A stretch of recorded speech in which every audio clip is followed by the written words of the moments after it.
Should we start? Let's fucking start. Let's just go for it. We're rolling. Oh, okay. We Oh, can we're just rolling? do whatever. You'll edit all this terrible shit out. Okay, welcome to the TrueAnon podcast, where we explore the intersection between the CIA, Jeffrey Epstein, private islands, and crime. My name is Belden, and here's my co-host. Liz, hi. Okay, welcome to the TrueAnon podcast, where we explore the intersections between the CIA, global pedophilia cabals, Jeffrey Epstein, private islands, and the Clinton crime family. Crooked Hillary, baby. Exactly. My name is Brace, not a pedophile, in fact, a pedo hunter, and here is my co-host. Liz, also not a pedophile. Yes, want to make that clear, want to make something else really clear. Everything that we talk about here is allegedly the truth. Everything is, I am not alleging these things. Others have alleged these things. We are reporters and thus not liable for that. Is that correct? We're just diving in, reporting what we find, putting the pieces together. Because this is real.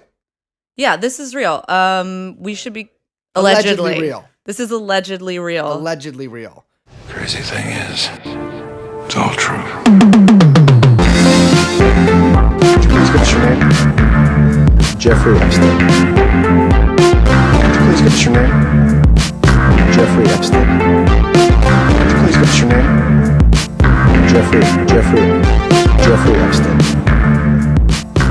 Please give us your name. And this isn't just about Epstein, right? So like what we are calling our subject matter here the Ep Files, because right now it is the Ep Files. This Epstein case is kind of breaking right now once again, and a lot of things are coming to light, but it's beyond Epstein. I mean, we are talking about a global pedophile cabal. Infiltrated by the CIA. In fact, I would push back on this, and I would not say even infiltrated. instigated. Yes. By the Central Intelligence Agency of the United States of America, allegedly. Central Intelligence Agency. Yes. MI6. Satanic. And ISIS? MI6. Oh, MI6, yeah. Probably ISIS. Why not ISIS? I mean, that's CIA hand in hand. Yeah, totally. So, sure, they're involved. Why not? And Everyone's actually, involved. ISIS, some say, stands for Israeli Secret Intelligence Service. Feel like that's a little on the nose. Yeah, that seems a little... There are, I believe, a lot of intelligence agencies in on this, but I believe that the CIA is really our main guy here. Yeah, they're the main guy of the world. Exactly. So, like, you know, like it's like the MI6 and Mossad and all these different groups are kind of like appendages of the CIA. Right. I want to make it clear, I'm neither a pedophile nor the CIA allegedly. Yeah, we're not CIA. But they are really going to come up a lot in this. So I hope you're prepared. This things are moving quickly. This is really exciting. A lot of things are going to come to light very soon. We've already got Chris Tucker allegedly in the crosshairs. Bill Clinton has had to finally address this and release a statement, which was very precise in its language. You can look that up if you haven't seen it yet. It is a joyous read. And Epstein is currently in Hawk right now. He's in the Hoosgal. Yeah, he's in jail, right? Should we give a little background about what's going on? About the line of Little St. James? Yeah, go for it. Okay, I'll start. So Jeffrey Epstein was, when he first sort of emerged onto this world, a two-time college graduate. Two times college dropout, who was given a job at a high school called Dalton, which is... very fancy Manhattan private school. I think right now it's like $50,000 a year. Yeah. Which is insane. So it's like really like upper class Manhattan.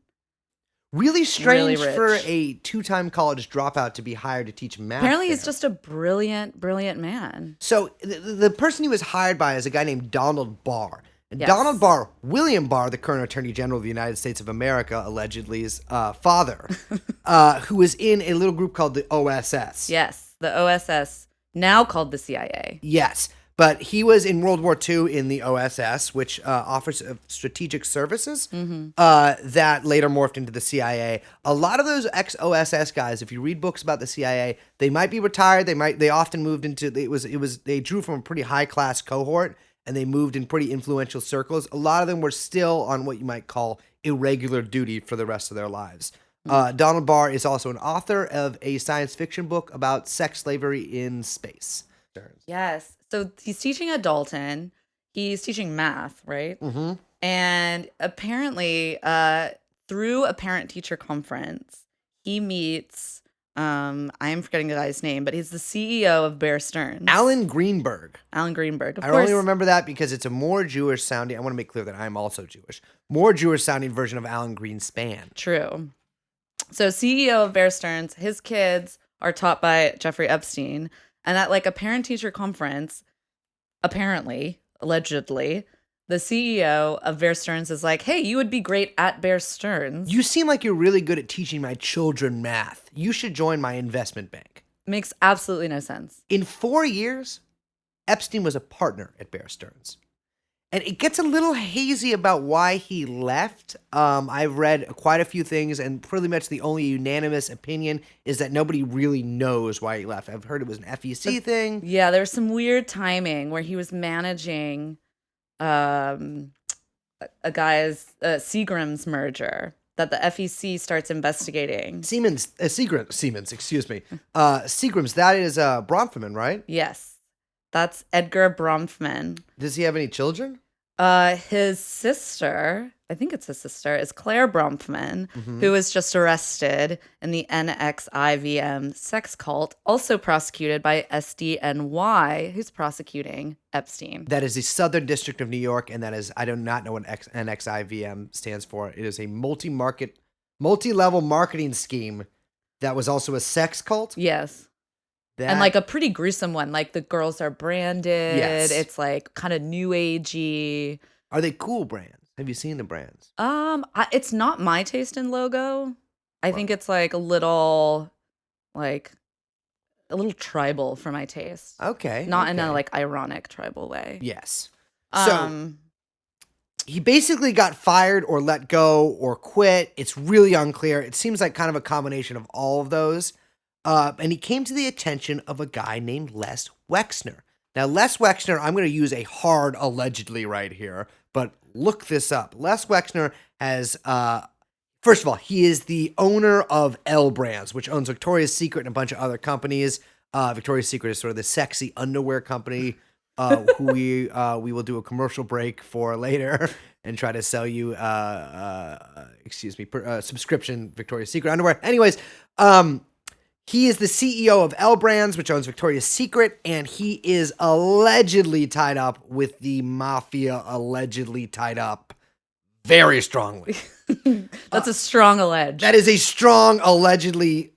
Do your own research on this one, fellas. He also has an organization, like a kind of partner philanthropic organization with Israel, yes? Israel, the country. Yes, the country, allegedly. Allegedly a country. Much love to the PFLP. But we see Israel popping up a lot here, and I think that we don't want people to get the wrong impression. This is not what I believe to be an Israeli operation. This is all CIA in the driver's seat. Israel itself, I also believe is a CIA operation, but that is for a different podcast. But yes, Les Wexner, Epstein, all these guys really tied in with Israel. All these philanthropic organizations, which, as we all know, brothers and sisters, are all fucking scams.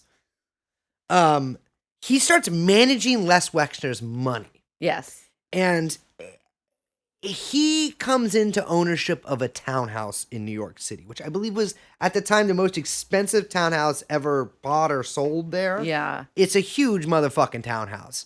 There are some pretty gruesome sort of tours that you can take through. I mean, articles about like what's in the mansion right now. There, I believe, chessboards with Epstein's staff in There's underwear. like a whole like hallway that has imported human eyeballs from Britain. See, which is like a totally normal, not alleged pedophile thing to have. No, that is straight up for just a normal sex guy. That's very normal. Yeah. We're getting a little ahead of ourselves with that. Epstein comes into this ownership of this mansion and a lot of other Les Wexner stuff. In fact, he seems to be like become a billionaire just by managing another billionaire's money. Yeah. It doesn't really make sense. And that is something we encounter quite a lot in the Epstein case, is that the finances are so opaque. No one knows. There's No. been like multiple articles in just like the past 2 weeks, Yeah. literally being like, hey, how did this guy make any money? No Yeah. one knows. And we all know that the bourgeoisie are sick, depraved sons of bitches, right? But this is that rarely do they have so much mystery surrounding them. So now we get to talk about some dates. Yeah, we should probably lay out Epstein's multiple arrests. So the first time was what, 2005? Yes, and that's in Palm Beach in Florida. Where a woman contacts the Palm Beach police and says that she believes her stepdaughter was paid to go to Epstein's house, strip down naked, and give him a massage for $300. And this girl is also 14 years old. Yeah, and that's $300 2005 money too. It's not like we're not talking like the 70s here. That is maybe we should cut that out.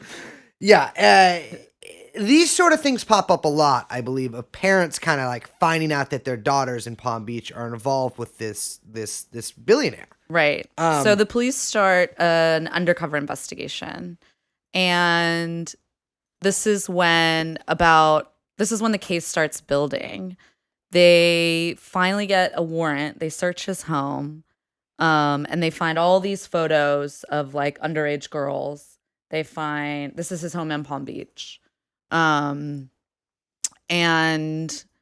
there's like there's 5 victims in this particular case. Yeah. But this isn't the only case. Absolutely not. No. I believe the FBI get involved at some point, and there was 17 witnesses under oath, 5 alleged victims. They found hidden cameras. Yeah, totally a normal thing. Is a really important detail, the hidden cameras, because Right. you might think I'm a bit of a loon, little crazy guy for talking about the CIA so much. But this is textbook honeypot stuff, which we will get into later. I don't want to get ahead of ourselves.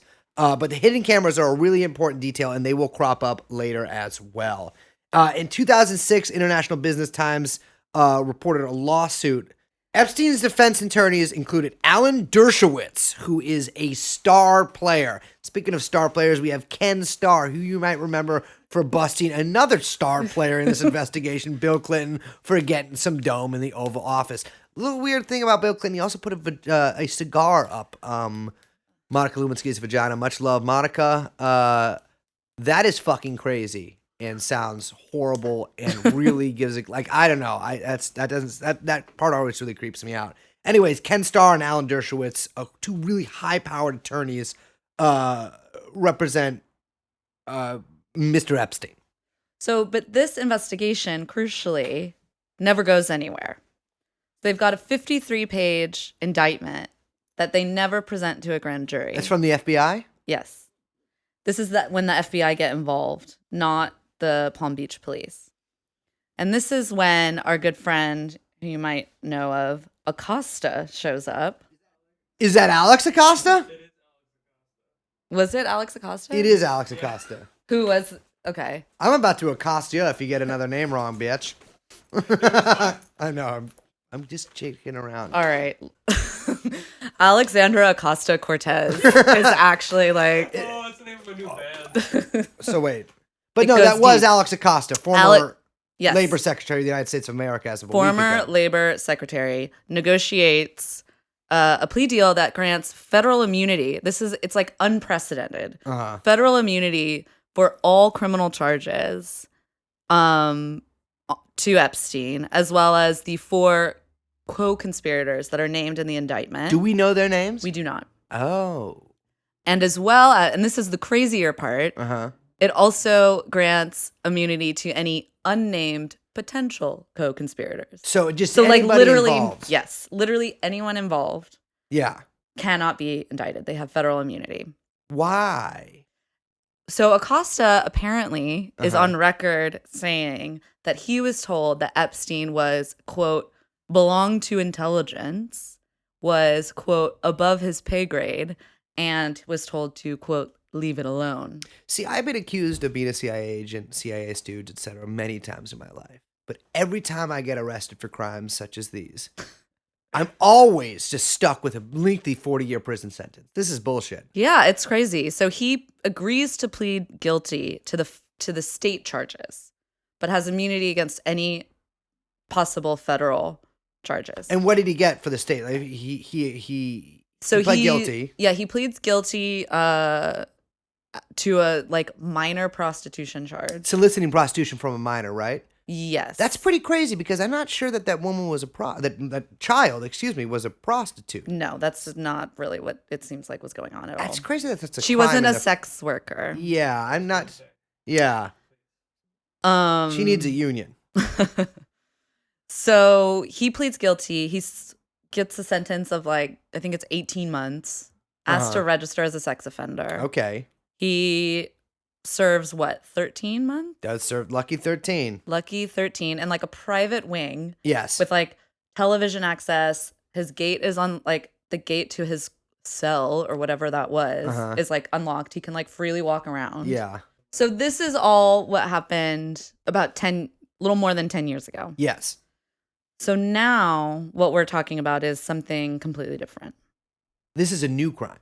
New crimes. And where's he being charged now? He's being charged in New York. The Southern District of New York. Southern District of New York, who again, and I feel like this is crucial, although it hasn't come out yet. Yeah. That again, so the same district just prosecuted the NXIVM situation.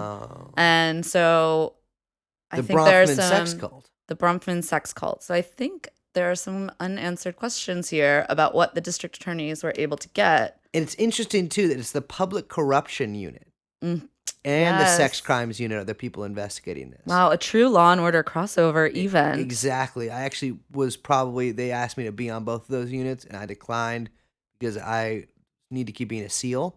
But that is pretty crazy that they're both on the case. So that leaves us to today, right? July 8th, he was charged with sex trafficking conspiracy to traffic minors for sex. And there are 40 girls? Something like that. That is a huge number. Yeah. So they search his townhouse that we mentioned. It's really a town mansion. The thing is huge. It's massive. Yeah.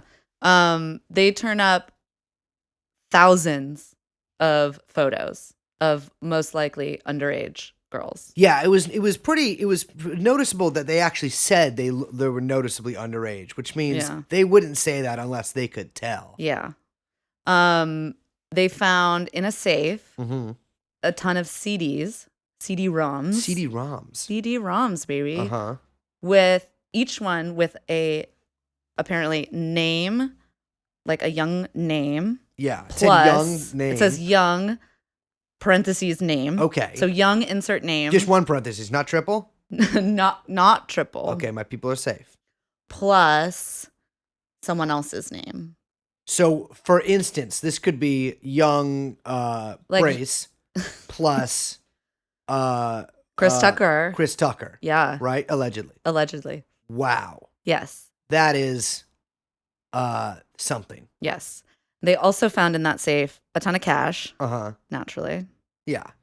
And a expired Austrian passport. Austrian with Epstein's location or residence listed as in Saudi Arabia. The Kingdom of Saudi Arabia. Yes. The KSA. KSA. And it was used, so it had multiple stamps from various countries. I know, France, Spain, Britain, all these places. Yeah. That is, I remember reading the excuse was that it was the 80s, and there was a lot of hijackings, and being a high-profile Jewish businessman, he was under a particular threat. That seems a little spurious to me. Yeah, that sounds crazy. Yeah. I don't know what that means. I wish Layla Khaled would have able to ice him, but, you win some, you lose some. Again, much respect to the PFLP. So that brings us today. He was denied bail. Just the other day. On the 18th, right? Yeah. And so my man is sitting in jail awaiting trial. And we're here. On the outside. find out what's really going on. and to bring it to you. Mhm. Because there's so much more to this than is being reported. Yes. The news, the lie, the fake news media Mm. is unable to bring you the truth. Yes. People like Cernovich, people like Alex Jones, they're also unable to bring you the truth. In Cernovich's case, is because he's working for Alan Dershowitz, Jeffrey Epstein's lawyer, allegedly. In Alex Jones' case, because he's used as a limited hangout by the FBI and the CIA to feed you false information next to true information to smear environmentalists, etc. Only we are untouched. Yes. We see what others don't. Exactly. So we will be bringing you the Ep Files. Today's guest, we have a very special one, intimately involved with the upper class New York circle of, and of podcasters is what I was saying. And he will be talking to us about Gladio, Mark Dutroux, Pizzagate. QAnon, QAnon. and pretty much everything else the Ep Files contains.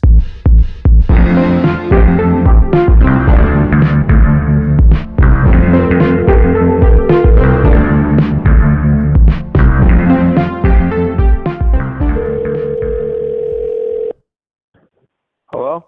Hey King, can you hear me? Yeah, I can. Oh hell yes, we're rolling, baby. We're good. Good. All right, my nips are hard as ice picks. So, we would like to welcome to the Ep Files to TrueAnon Matthew Christman, who is a bit of an amateur investigator of his own. Matt Christman is on the podcast Come Town, and he will be joining us to discuss Gladio, Mark Dutroux, and how that all relates to the Epstein case. How you doing, Matt? I'm doing good. So you went down to the courthouse the other day, right? I did. Unfortunately, I didn't really know the whole ins and outs of the process, so I didn't realize that there was some sort of a side door that you could go through and get into the courthouse, so I ended up just standing outside with all the reporters and shit. Somebody later told me that they got in and that there were actually a few Q-type people who were there on their own, so kudos to those gumshoes for getting in. Kudos. So Matt, do you want to tell us what is your kind of like overarching theory about this? What do you think is going on? I mean, it kind of depends on how much sleep I had, what drugs I've taken in the last 5 minutes to really determine where I'm feeling in the moment. When I'm really at sort of maximum tilt, I feel like you're dealing with a international network of powerful people who seal the bonds of their relationships through ritualistic sex torture of minors. This is what we're saying. Yeah, we're nodding our heads over here, Matt. Yeah, that's pretty much what it feels like to me. I honestly, in my mind, I kind of imagine that for most of it, it's more of an obligation than anything they really want to do. It's just part of the job of being rich, like going to boring fundraisers and cutting the ribbons in front of hospitals and stuff. Not necessarily something they really, really desire to do. And what do you think about the intelligence community's involvement in this? Because that's something I've been really interested in. Yeah, that's a very interesting angle to it, because there's basically no question that the intelligence community is implicated at some level of awareness. There are people. I mean, we know from just the Epstein case the involvement of Mossad, most likely the CIA, and it would be very hard to imagine a situation like this playing out with that not happening, because how would they not be aware of this kind of network happening among the richest people? The question is whether it starts, I guess it's a chicken and egg question, Yep. whether this begins as, an operation of intelligence, or I kind of lean towards the idea that it's something not so much that they cook up through intelligence as something that intelligence monitors to make sure that the wrong people don't find out about it, basically, so that, like, for example, President Xi doesn't get a hold of, like, a thumb drive full of child ritual videos, because, like, the whole Mossad point about oh, this could be a Mossad op to keep American elites on board with Israel. I kind of don't know if they need to be brought on board. Yeah.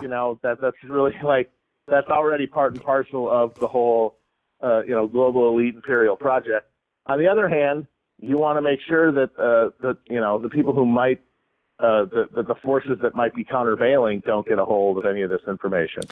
Yeah, I'm picturing like a President G in like sort of a Russ Cole situation, opening cans of Tsingtao beer, just like over and over and over again. The only thing that I think that's kind of funny about that is that, like, Ghislaine Maxwell is clearly agency, probably more than agency friendly. Yes, for sure. Her dad, Robert Maxwell, was famously an Israeli super spy. Right. And it reminds me a lot of kind of our topic we're talking about tonight, of Gladio. Because there's sort of this connection between Epstein and Les Wexner, to me, who represent sort of the organized crime, upper class pimping, whatever you want to call it, ring. And then also there's clearly this sort of CIA connection that is either using them or monitoring them, but is nevertheless aware of these sort of horrific crimes going on and letting them continue for, whatever purpose. Yeah, absolutely. And Gladio is like as people know, the stay behind network that the CIA put together to ostensibly to resist the Soviet invasion of Western Europe with guerrilla tactics after the World War II.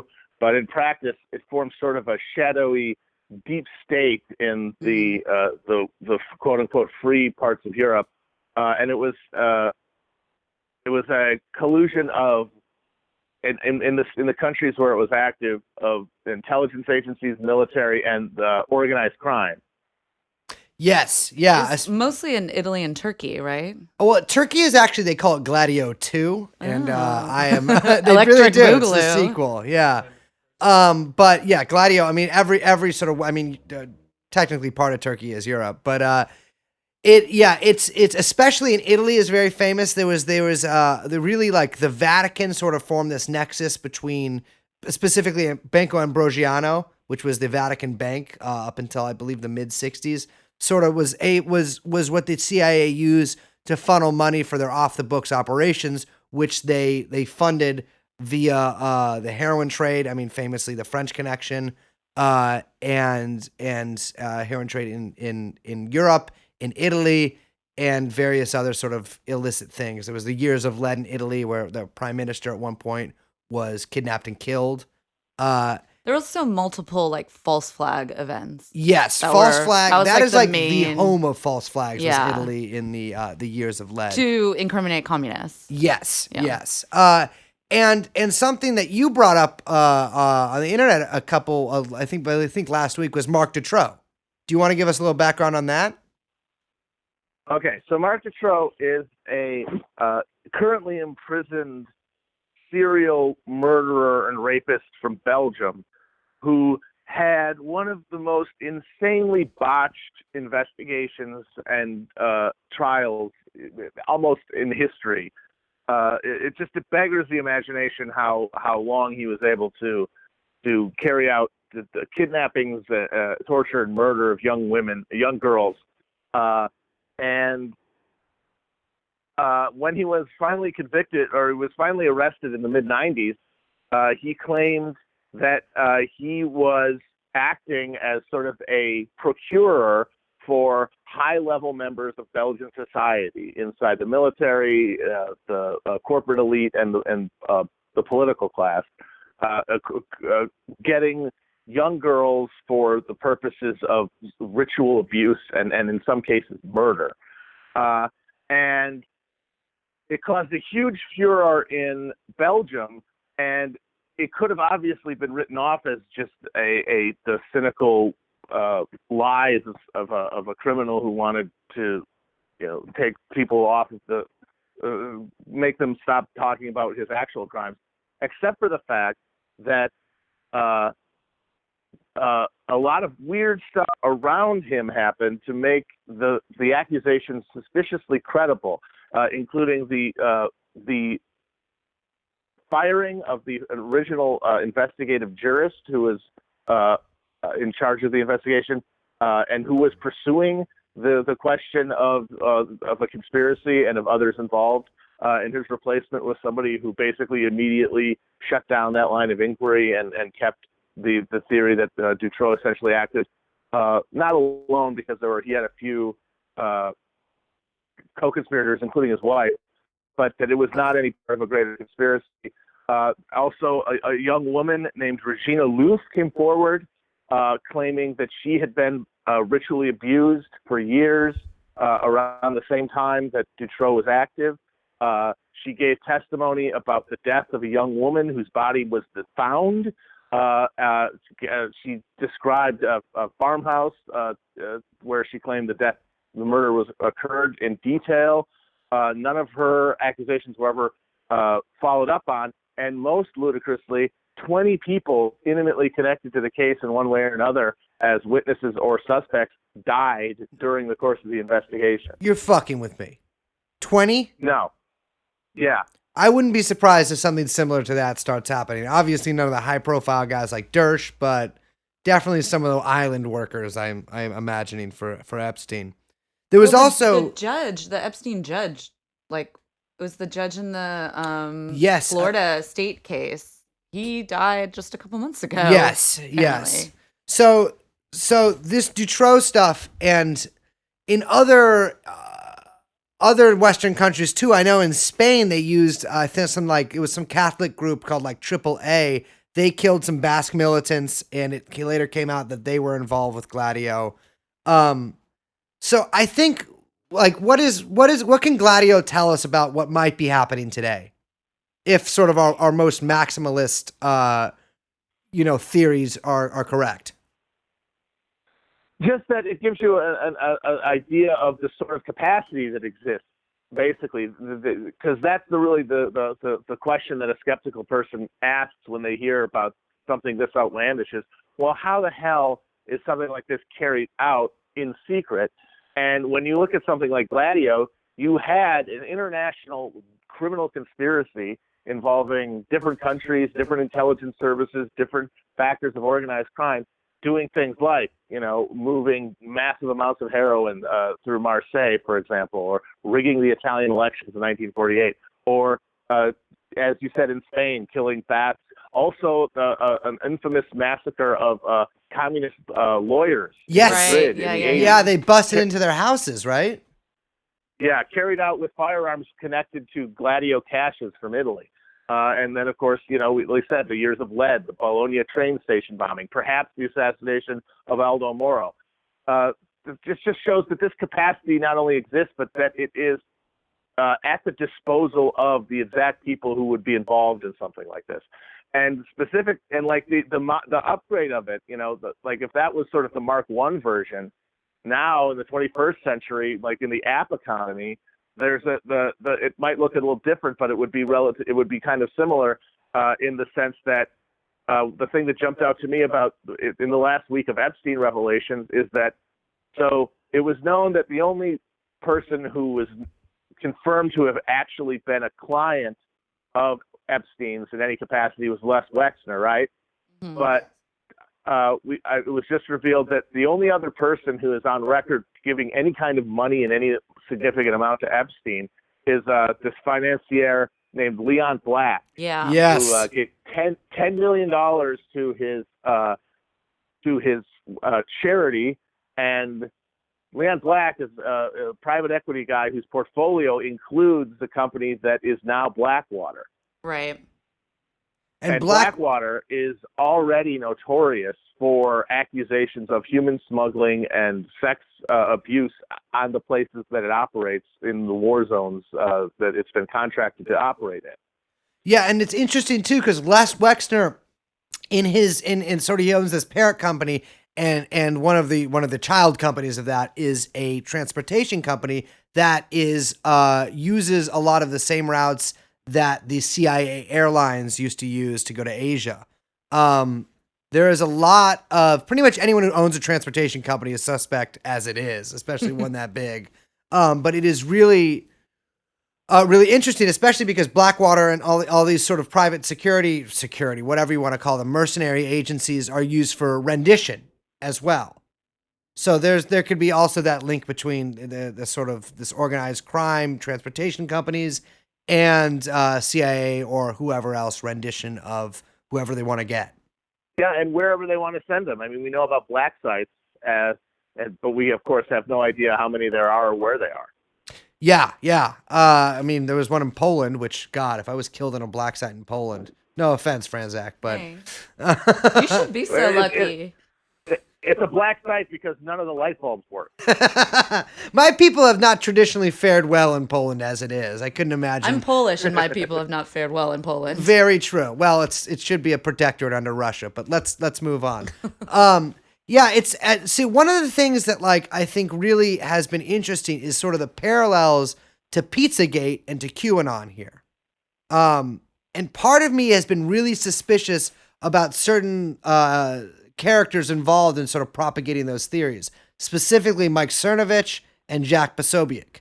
Jack Posobiec is, I mean, they're both sort of far-right trolls or whatever, but Jack Posobiec is ex-naval intelligence, and Cernovich is pretty close with Dershowitz, which I think is a really that's highly suspicious. Extremely suspicious. And putting forth this sort of story that has these parallels, but is also so over the top and ridiculous that it kind of discredits any actual theory that someone could put forward. Yeah, I mean, it is interesting how, like, in the interim between Epstein's first conviction and then the resurgence in scrutiny on him, comes this out of left field cockamamie theory coming from the bowels of the internet that, on its face, is so absurd and immediately grabs the most crack-headed dipshit followers possible. That means that it poisons the well, basically, right? For any revelation. It's and then it feels to me it makes it hard to really, and especially since we know for a fact that is that's a intelligence community staple is 4chan, putting out misinformation, just like on the more anodyne topic of UFOs. It's pretty well established that the U.S. military intelligence is responsible for putting out all kinds of shit about UFOs on purpose in order to make it harder to discern the wheat from the chaff. Yeah, it's really, I mean, it's this, you mentioned this on Chapo the other week, it reminds someone of like a limited hangout, right? Yeah, Matt, can you explain what a limited hangout is? Well, limited hangout is it was coined by Richard Nixon on the tapes during the course of Watergate. Revelations were coming out. He discussed with his guys, Ehrlichman, Haldeman, how exactly to manage the release of information that was basically no longer able to be kept secret without revealing the whole enchilada. And so they frame that as a limited hangout, meaning you put out what can't be saved, you sacrifice who is expendable, but you do it in such a way that the full story is never revealed. And Epstein, to me, I mean, the fact that one of the big drivers for the Epstein investigation to this point is a lawsuit carried out by David Boyce's law firm. It makes it feels to me like there's no way that, especially with the time interim between Epstein's original conviction and now, that in that time that enough relevant connections have been severed and enough loose ends have been taken care of, and enough of the most powerful people have been protected, or due diligence has been done to ensure that smoking guns don't exist to implicate them, that then Epstein can then be cut loose and give the appearance of a rigorous investigation. And so anybody who says, well, there's more to this, can then get thrown in the pile with the QAnon and the Pizzagate nutcases. The boys connection to me is really interesting. Yeah, that kind of blew my mind. I mean, because he was famously this sort of like really high-powered corporate lawyer. He and also just sort of high-powered lawyer who dealt with corporate issues, represented the U.S. government against Microsoft, represented Gore against Bush, and a bunch of other things. But Weinstein was his like last main big client. And Yes.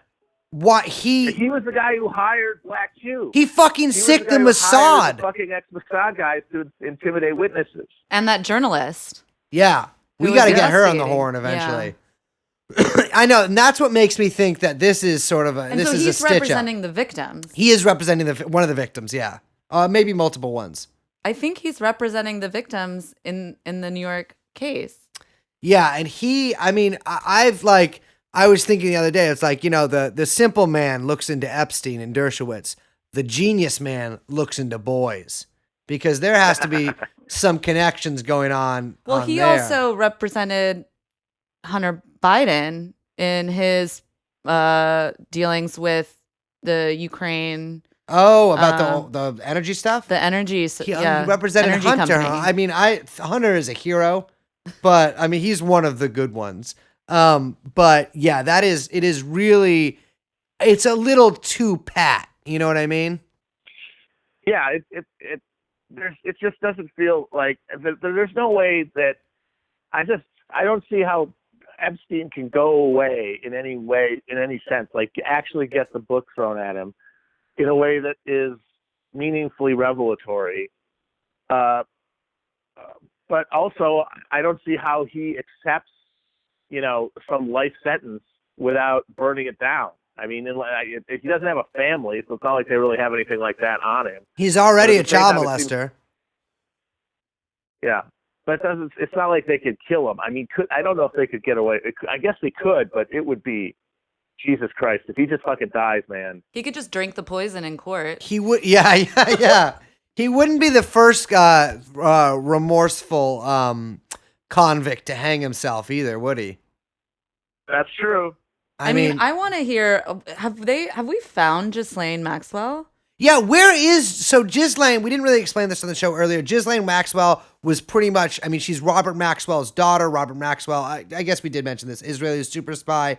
She is basically the procurer for and like right-hand woman for Jeffrey Epstein. And she has been noticeably not arrested here. Not only that, okay, so get this. I just found this out yesterday. So she is supposedly in London, but the claim from her attorneys or something is that she currently has no permanent address. Oh, okay. Yeah, well, homelessness is a big issue. Rough sleepers, they call them out there. Yeah. So we're basically saying, look, there's nowhere for you to send the warrant or whatever because she's not has an address. So she is essentially in the wind. She is on the lam. Yeah, and it is pretty spectacular. Like her, I mean, she sort of looms like this black cloud over all these 1990s to now social scenes. I mean, she was, she's famously very good friends with Chelsea Clinton. She attended her wedding. And there's a really spectacular photo of her sort of peeking her little head out and looking down the aisle as a frail Bill Clinton walks his daughter off to be married. But she was, I mean, there's pictures of her with Elon Musk. There's pictures of her with Prince Andrew, of course. Mm-hmm. I mean, she's a high class socialite. And I was reading this story where, she worked for Epstein for quite a long time. They dated briefly, and then she was sort of his employee / friend. At the Victoria's Secret fashion shows, she would basically act as like sort of a running pimp at them, where these sort of like lecherous, porcine figures in the audience would point at the girls they wanted, and Maxwell would run over and start that connection up. I mean, so she is a pretty ominous figure in this. Not only that, but there was another really weird little fun fact where, so Robert Maxwell famously died off of his yacht, right? Yeah, he fell off his yacht and died. That Right. famous accident that happens so often. And that yacht was Adnan Khashoggi's yacht. Yeah, Then it Matt, was- do you know that the order of that? It was either, I think Adnan Khashoggi bought the yacht afterwards. No, he sold it to Robert Maxwell.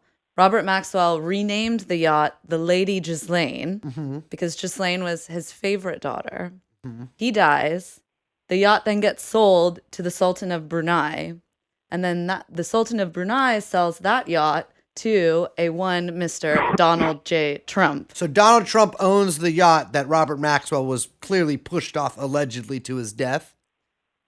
Previously named the Lady Ghislaine. Now, here's another interesting, Matt, did you know this, that the yacht that Mr. Epstein had out in the Virgin Islands, that yacht was also named the Lady Ghislaine? I did not know that. It's a fucking weird thing to do, right? I mean, it's a great name, you know. Why Yeah. wouldn't you want to name everything I after mean, that? I don't know why such that- a normal human name. Yeah. I mean, I know like 12 Ghislaine. Ghislaine sounds like a Cockney rhyming slang for like pussy. Liz is shaking her head here, but it's true, or else I wouldn't say it on this podcast, allegedly. That's like an 80s Brazzers company. Yes. Yeah, Ghislaine. Yeah, I think that it's really what I'm rooting for is for Dershowitz to get publicly embarrassed. One of the things I'm rooting for. I think that's the best hope, because I feel like he's a guy who could get nerfed in this without too much blowback. So that he's acceptable casualty. Absolutely. And it would be very funny to see him get just absolutely owned. I know, and all these sort of like creeps like Steven Pinker and all these guys are kind of scrambling. Stephen Hawking is probably not going to make it out. Stephen Hawking, you think he's going to get tired by all this? I mean, He's already dead. Yeah. He was on the island. Does his dick work? Unclear. His dick worked. He actually, while he was in the chair, he left his wife for his nurse. See? Yeah. He had like an affair, so presumably his dick worked. Well, also, presumably then, Little St. James is ADA compliant, which... Yeah, that's good to true. know. Yeah, there's a wheelchair ramp to the sacrifice temple. Yes. that temple has been like I've had visions of it while at work, just like on the line working and just dream thinking of the about temple. that temple. There are so many. What do you think, Matt? What's your temple theory? Oh man, yeah. The first time I saw the temple, I had that just like cold, like blood curdling moment of just like I'm confronting something just deeply not only evil but uncanny. I don't know. I guess I mean there's a pretty strong evidence that there's a lot of tunnels. Yes. There's a lot of underground stuff on the island. My guess is that whatever is actually that is more than likely an access point to something below. Right, there's like deepness. like a deep like elevator shaft situation. Right, yeah. Yeah, and it's and go ahead. No, well, just because I think of those parties, those Epstein events, I think of them. They probably are like, they're probably tiered, right? They're probably like, they're probably spatially tiered. You invite a bunch of people to the island, people like Stephen Hawking or any other famous people, rich guys, and then there's one party on the outside, one party like by the pool, you know, and it's your guests, it's women of age, and then over the course of the evening, you sound out people, you see who might be interested, and then maybe you invite them into the next party, which is indoors maybe. Right. And then within second that group, location, you do some more signing out, and then maybe somebody gets invited to the real party, which is in the basement. This is the Ignition remix logic. Yes. Where it goes from one location to the next. Yes. And this is why I always tell my daughters never go to a second location. No. Yeah, it's the island really troubles me. And something that's sort of been underreported is that they actually purchased a second larger island right next to it and was constructing facilities on there when this kerfluffle happened. So either those might still be under construction. Who knows? Personally, I think some psycho who might listen to this should go out there and look at it allegedly. I guess allegedly doesn't work. I want to in know, that. like, I mean, there's obviously like staff that had to work on the island. Well, you know, Bohemian Grove, their staff is union. I'm serious. Their staff, I believe, is SEIU. Well, in that case, never mind. Yeah, so maybe they ought to salt his island. We're going to form the DSA Bohemian Grove chapter. Yes. Yeah. So it's we got to wrap up here in a second, but I'm wondering, what do you think is going to happen? Give me your maximalist and your minimalist. I would say realistically, what happens is that there's a trial. He is likely convicted. He is sentenced to, I would say a hefty amount of time, like an actual prison sentence, not another sweetheart deal. And we don't really find out anything else. All that tantalizing information that is leaked out, like about the videotapes and the CD-ROMs that were found in his safe that allegedly had written on them things like name plus name, implying that they were actually recordings of powerful people engaging in sex. That all just kind of goes in the memory hole. You know, it never gets it gets sealed, and we never find out what it is.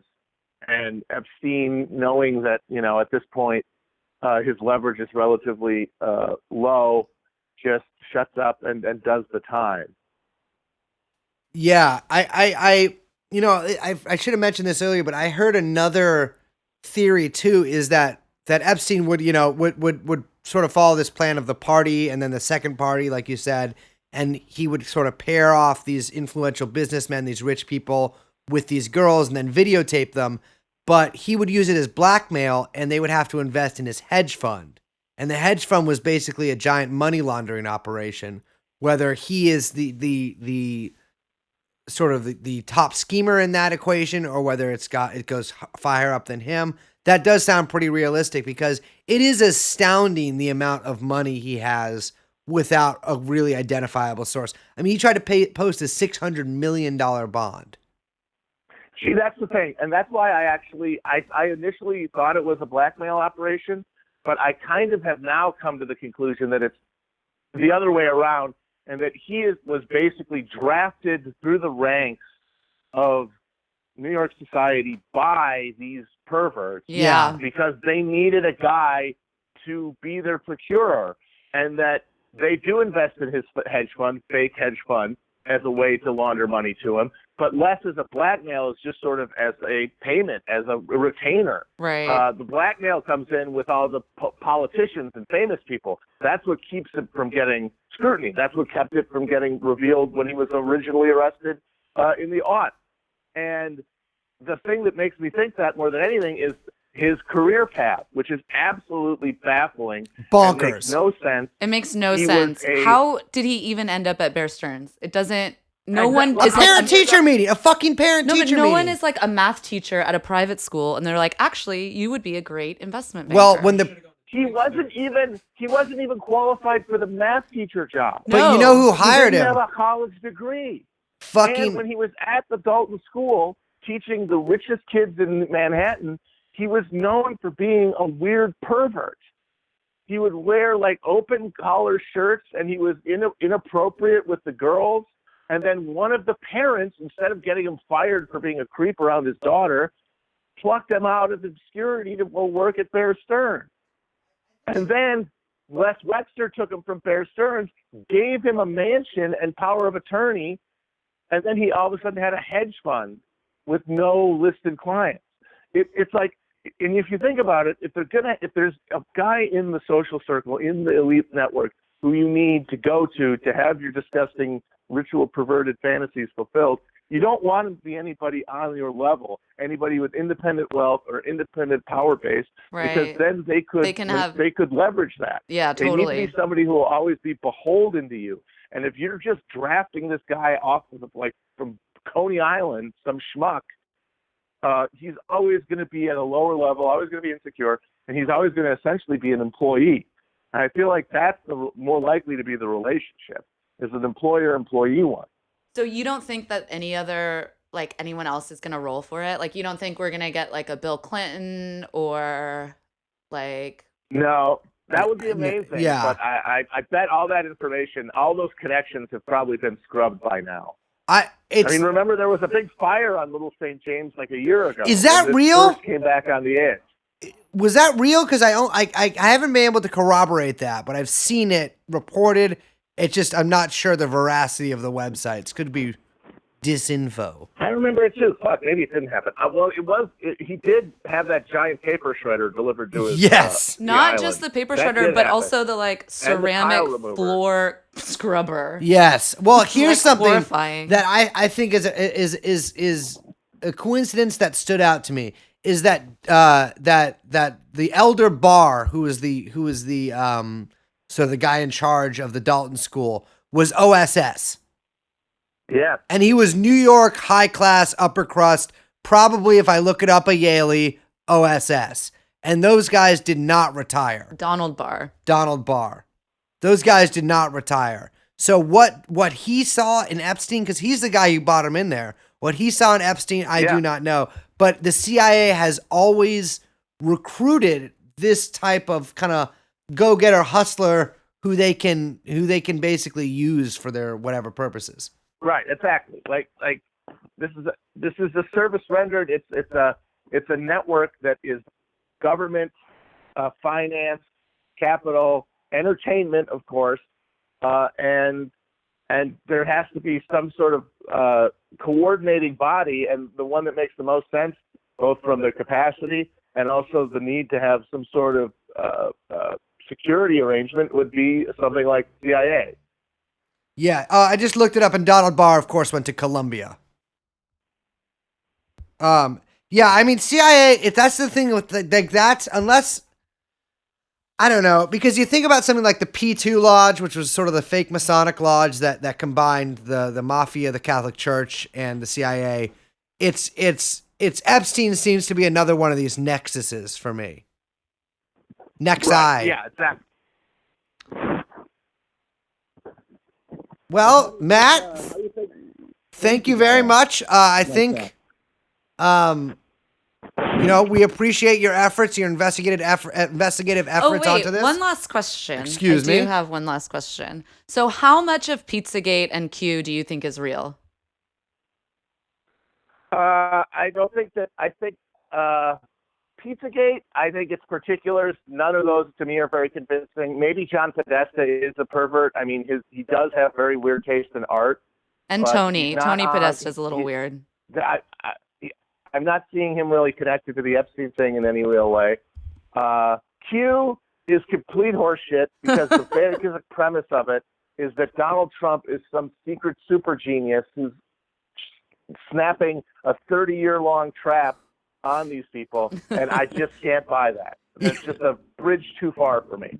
Anything that necessitates Trump being some sort of 12th dimensional genius, to me, is prima facie absurd. Do you think Trump is going to get implicated in any of this Epstein stuff? Well, I mean, he is. People talk about Clinton, and Clinton is closer to Epstein, obviously, but Trump is the only person who has been accused under oath of committing a rape of a minor with Epstein. Right. And the thing is that he knew about it. I mean, there's the quote that he had about like how Jeffrey likes young women. Also, he said at CPAC that Clinton was going to get in trouble because of Epstein's island. Yep. He is clearly aware of it, but that just goes to show that he is a moron, that he was involved in the whole thing, and then at some point he just kind of forgot he was. And he's like, oh, yeah, we're going to get this guy. I know. It's like, yeah, dude, you did that too. And he's like, what? It's like the way he used to brag about knowing mob guys. Yes. Right. Well, It's maybe. like, no, he has no connective tissue. He can't maintain like a continuity of thought. Well, what But should we? I don't think anybody too big's going down, sadly. Yeah. Well, they are because we're doing this podcast. Yes. We are going to Right. nail Unless them. Unless we have something to say about it. Yes. In that case, you better watch out, pervert. Exactly. Podcasters are basically the pedo hunters that the Q people wish that Donald Trump was.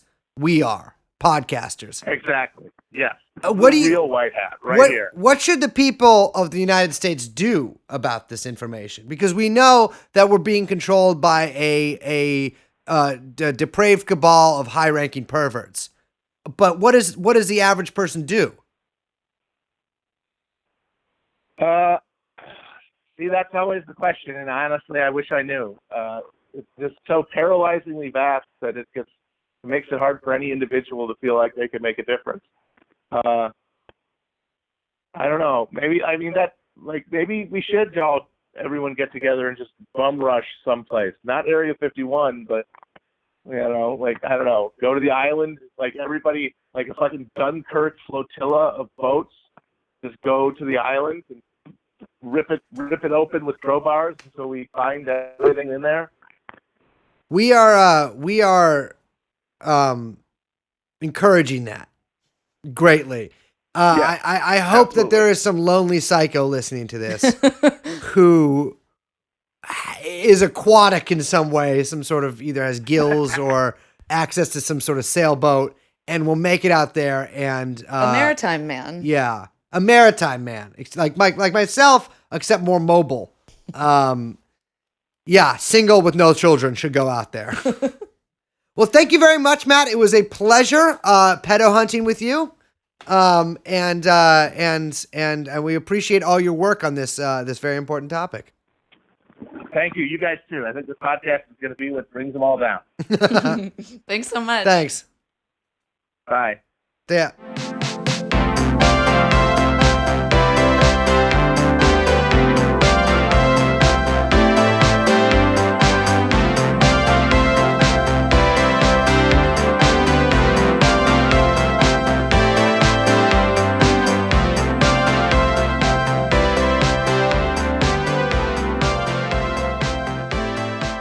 How do I say non-litigious? Ibble?